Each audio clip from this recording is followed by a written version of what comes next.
Você está sintonizado no programa Agenda Econômica, que hoje está examinando o tema o financiamento da saúde pública no Brasil. Nosso convidado é o senador Humberto Costa, do Partido dos Trabalhadores de Pernambuco, ex-ministro da Saúde e presidente da Comissão Especial para o Financiamento da Saúde do Senado Federal. Participa do programa o jornalista Paulo Acrisio. Senadora, o tema do programa Mais Médicos merece um exame maior, né, da parte do senhor, porque ele tem provocado uma discussão sem tamanho do ponto de vista sociológico, antropológico, a questão da regionalização, ou seja, mesmo a presença ou não dos médicos estrangeiros, que é curioso, porque os equipamentos vêm de várias partes do mundo, as vacinas também, os medicamentos também, porque não poderiam vir os médicos. Mas como será a estrutura financeira para dar sustentação a esse programa, que ele tem, como o senhor falou, um caráter de longo prazo, mas ele também tem um caráter emergencial, porque boa parte da população não tem atendimento nenhum. Na verdade, como eu estava me referindo, existem aquelas medidas de longo prazo, são essas, não é? Nós temos mais cursos, mais vagas, não é? E nós temos um período de obrigatório, ter a residência médica obrigatória, sendo que uma parte da residência poder ser feita na atividade mais geral, na atenção básica e na emergência. Provavelmente é isso que vai ser aprovado na comissão da medida provisória, mudando a proposta original do governo. Mas nós temos o problema emergencial também, as pessoas que não estão tendo hoje a possibilidade de serem atendidas adequadamente. Por isso o governo criou o programa Mais Médicos, que não é dirigido para trazer médicos estrangeiros, não, ao contrário. Nós tivemos agora o primeiro edital aberto para médicos brasileiros e nós vimos que, ao final, a quantidade de médicos que se dispuseram a ir para esses lugares foi muito pequena. Não é por maldade, é porque hoje nós temos um mercado de trabalho na área médica profundamente aquecido. O recém-formado, no dia seguinte à sua diplomação, ele consegue um emprego de 12, de 15 mil reais. Então, como nós vamos querer que ele abra mão de morar numa região onde toda a infraestrutura existe, o lazer existe, a escola para a criação dos seus filhos, em nome de ir para o interior, não é? Então, eles não irão. O argumento de que faltam condições, falta estrutura para esse trabalho, ele não tem razão de ser colocado, porque o governo não está apresentando esse programa para colocar médicos num atendimento de alta complexidade, não é no atendimento hospitalar, é no atendimento básico, é na consulta, é no pré-natal, é no acompanhamento do diabético, do hipertenso. Para isso, o que é que nós precisamos do ponto de vista de infraestrutura? Tem que ter um espaço para isso, não é? Tem que ter uma equipe que trabalhe com o médico, tem que ter um laboratório de referência que faça exames simples, tem que ter um hospital ou uma estrutura que ele possa mandar o paciente quando, no caso da atenção básica, não dá para resolver, e tem que ter um serviço de resgate como o SAMU.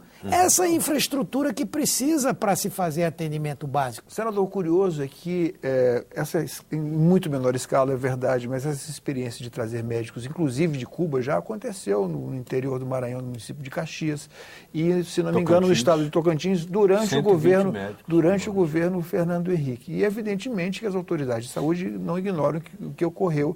E eu gostaria de saber que crítica o senhor faz a essa experiência anterior, por que ela não deu certo? Ela não deu certo, primeiro porque houve um movimento muito forte por parte das entidades de representação dos médicos brasileiros no sentido de impedir que esses profissionais pudessem atuar. Segundo, esses profissionais estavam trabalhando sem nenhum tipo de avaliação da formação que eles tiveram, estavam trabalhando, de certa forma, clandestinamente. Então, obviamente que isso não poderia ir à frente. O que o governo precisava fazer e fez foi criar um sistema para validar diplomas, né? É o Revalida.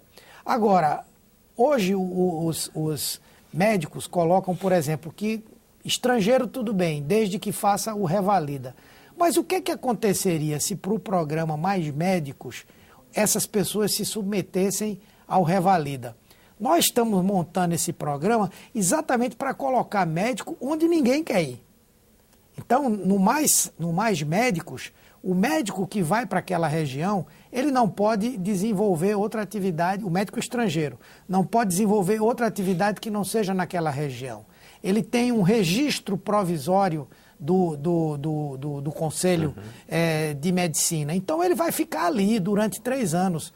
Enquanto que, se ele fizer a prova do Revalida, ele é um médico com todos os direitos dos médicos brasileiros. Então, você imagina que ele vai para Tabatinga ou ele vai querer vir para Brasília, para São Paulo? É óbvio, a proposta não quer promover uma disputa entre médicos brasileiros e médicos estrangeiros.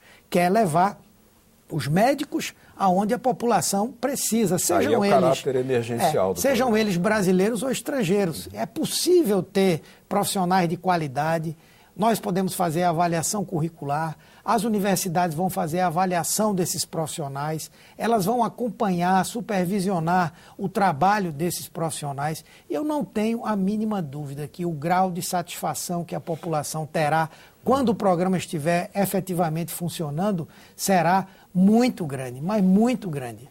Senador, um estudo de uma pesquisadora, aliás, é coordenadora de estudos de política de saúde do IPEA, Instituto de Pesquisa Econômica Aplicada, o IPEA, né, um órgão ligado ao governo. Ela propõe, o nome dela é Luciana Mendes Servo, ela propõe o fim dos subsídios à saúde privada para ampliar a base da arrecadação e ter mais recursos públicos para o SUS. O argumento dela é de que, a continuar como está, haveria o risco de um colapso, se não houverem novos aportes de recursos, né, nesse programa de financiamento de saúde. E o sistema privado poderia, segundo ela, ficar só com a elite que pode pagar pelos seus serviços. Como é que o senhor reage aí? Veja, primeiro é bom nós dizermos que há subsídios e subsídios, né? Há subsídios, por exemplo, para o setor filantrópico, que trabalha praticamente e exclusivamente para o SUS, né? Há subsídios a outras instituições que, mesmo sendo privadas, mas elas cumprem algumas ações importantes para o SUS, não é? E existe o subsídio, que é aquele dado pela renúncia fiscal, a renúncia do imposto de renda para empresas e pessoas físicas que são ligadas, afiliadas ou que contrataram planos de saúde. Essa renúncia total está em torno de uns 18 a 19 bilhões. E essa parte que é só dos planos de saúde é de 12 bilhões. Ela se refere principalmente a esses 12 bilhões. Seriam recursos importantes para o SUS. Mas eu entendo que hoje nós não temos como fazer com que as pessoas saiam do sistema privado, ainda que eles não sejam amplos, tenham cobertura ampla, da noite para o dia. Não é? É preciso que houvesse um processo gradativo de reinclusão das pessoas no SUS. Mas o que vai principalmente fazer o SUS atrair essas pessoas, não é ele melhorar a qualidade do atendimento. Muita gente, essa chamada nova classe média, pessoas que saíram da situação de pobreza para uma situação bem melhor, boa parte delas tem ingressado no sistema de planos de saúde. Às vezes até uma questão de status, uma questão cultural, uma visão de que o SUS é muito ruim. Então nós temos que dar legitimidade a esse sistema e nós temos que buscar os recursos para que o sistema tenha essa legitimidade. Com o financiamento que nós temos hoje, é difícil que isso possa efetivamente acontecer. Senador, Brasília, o Distrito Federal é governado pelo seu partido, pelo Partido dos Trabalhadores. E até porque para cá são trazidos muitos pacientes em estado grave e os hospitais aqui, pelo menos teoricamente hoje, oferecem uma condição melhor de tratamento, mas uma ocorrência que ocorre com bastante frequência, um fato bastante frequente é que pacientes são obrigados a recorrer ao Ministério Público para conseguir internação em UTIs e às vezes são levados até para unidade de terapia intensiva em hospitais privados. Como um gestor público deve agir diante disso e qual o peso disso no orçamento? Veja, duas coisas, né? Uma, eu acho que é importante fazer um registro, eu não tenho aqui nenhuma procuração para fazer defesa do governo do Distrito Federal, mas sem dúvida uma das áreas onde mais nós tivemos avanços foi na saúde aqui no Distrito Federal. As filas para a realização de cirurgias diminuíram significativamente, o programa de saúde da família foi extremamente bem ampliado, os hospitais ampliaram a sua capacidade de atendimento. Nós sabemos que existem problemas, mas são os mesmos que existem no SUS em todo lugar, com um agravante, que o Distrito Federal ele tem um recurso para atender a população do Distrito Federal, incluindo aí as cidades satélites, mas ele é obrigado a atender todo o entorno, que são municípios de Goiás, sem receber do Estado de Goiás o ressarcimento em relação a isso. Bom, mas isso é uma discussão. O que também está sendo levantado aqui é a questão não somente da exigência para se ter um tipo de atendimento que é previsto no SUS, a UTI é uma garantia que o SUS tem que dar, e aí entra novamente na questão dos recursos e dos profissionais. Quando eu iniciei o meu mandato como ministro da Saúde em 2003, nós vivemos um grande drama que foi a falta de UTIs no Brasil. Pegamos recursos, financiamos UTIs, compramos equipamentos. Na região do sul do país, as coisas se resolveram, mas no norte e no nordeste não se resolveram porque nós não tínhamos médicos intensivistas para atuar nessas UTIs, não é? Então, era mais recurso, era mais equipamento, mas era mais profissional também. Então, esse é um problema, tem que ter mais dinheiro e o Estado tem que garantir esse atendimento. Se está previsto aquilo como uma ação do SUS, ele tem que atender. A outra questão diz respeito a, por exemplo, acesso a medicamentos que não estão previstos nos protocolos do SUS, não é? Esse é um problema gravíssimo, a chamada judicialização, porque o Estado ou o município faz o seu planejamento para atender a população com medicamentos,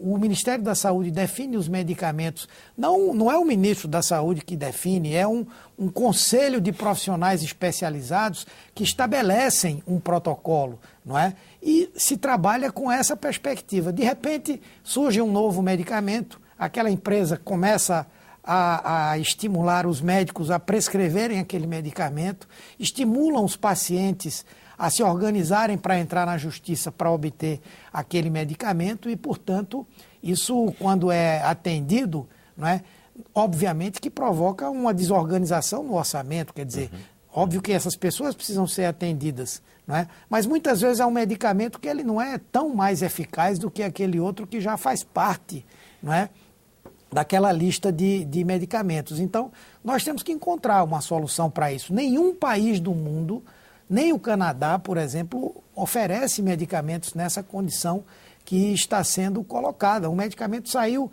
Isso é tão sério que hoje o Brasil é um dos países onde mais se faz lançamento de medicamentos novos e medicamentos de alto custo. Por quê?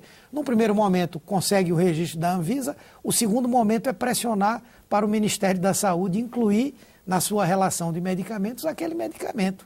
Então, isso é um problema que nós precisamos equacionar. Provavelmente, na proposta de lei de responsabilidade sanitária, alguma coisa vai ter que se definir sobre isso. O que é que efetivamente o Estado tem que garantir a cada cidadão? Não é? E aí, quem sabe, possamos ter um planejamento melhor sem a presença de tantas ações judiciais. De certa forma, ao falar sobre a questão das UTIs, que foram mais resolvidas, mais bem resolvidas no Sul e Sudeste do que no Norte e Nordeste, o senhor já tocou no tema da regionalização, porque o senhor também está defendendo uma distribuição regionalizada dos recursos, seja nos seus discursos ou no âmbito da Comissão Especial para o Financiamento da Saúde. Evidentemente, aí tem um problema histórico no Brasil, o desenvolvimento descompassado, as disparidades regionais. Mas como é que é a proporção, como é que seria feita a gradação dessa distribuição regionalizada de recursos? Veja, nós temos assim desigualdades regionais que já estão identificadas plenamente, não é? E nós precisamos, na distribuição desse recurso, procurar reduzir essas desigualdades regionais, não é? e procurar investir esses recursos com maior intensidade naquelas regiões mais pobres, naqueles municípios e estados mais pobres, mas sempre tendo uma preocupação com o investimento, para que eles próprios possam desenvolver a estrutura que é necessária para atender a sua população, não é? Porém, eu acho que a distribuição desse recurso deve obedecer a outros critérios também. Por exemplo, o critério da eficiência. No Brasil, se nós fizermos uma análise do custo e resultado do atendimento que o SUS presta em diferentes municípios, nós vamos encontrar descompassos muito grandes. Às vezes um município com o mesmo recurso atende com mais resolutividade e com mais qualidade do que o outro. Então, nós temos que trabalhar para que aquele que não o faz, ele venha a obter essa condição. Nós temos que melhorar a gestão também, nós temos que condicionar uma série de coisas para que a população passe a acreditar que o seu recurso está sendo gasto corretamente e aí se disponha, eu não tenho a mínima dúvida de que a população brasileira se dispõe a contribuir ainda mais para os recursos do SUS. Senador, o Brasil é considerado um dos países que mais tributam o preço dos medicamentos, quase 34%. Uma proposta de emenda à Constituição está tramitando aqui no Senado para que seja vedada a cobrança de impostos sobre os medicamentos. O senhor é contra ou a favor? Eu sou a favor, inteiramente favorável. Agora, é importante lembrar que os impostos federais, todos eles já foram desonerados dos medicamentos, né? Os impostos que hoje incidem sobre os medicamentos são os impostos estaduais, o ICMS principalmente, né?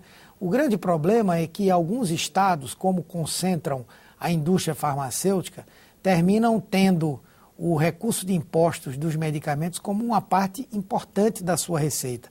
Nós temos que descobrir uma fórmula para compensar esses estados, que de certa forma se compensam também, porque eles próprios são grandes compradores de medicamentos, não é verdade? E então, se houver a criatividade para se instituir algum tipo de compensação para os estados, é perfeitamente possível retirar esses impostos e tornar os medicamentos mais baratos no Brasil. Muito bem, estamos chegando ao final aqui do nosso programa Agenda Econômica por hoje. Nós queríamos agradecer a você aí de casa que nos acompanhou e estamos esperando pelas suas sugestões, suas dicas, suas críticas, por que não? Elas serão muito bem-vindas e podem ser oferecidas aí por esse endereço que está na sua telinha, o www.senado.leg.br/TV. Muito obrigado mesmo pela sua audiência. Senador, muito obrigado também por ter aceito o nosso convite. Estaremos esperando por sempre novas informações. Queria agradecer também a participação do meu colega jornalista Paulo Acriso. Ficamos por aqui. Até o próximo programa Agenda Econômica. Tchau.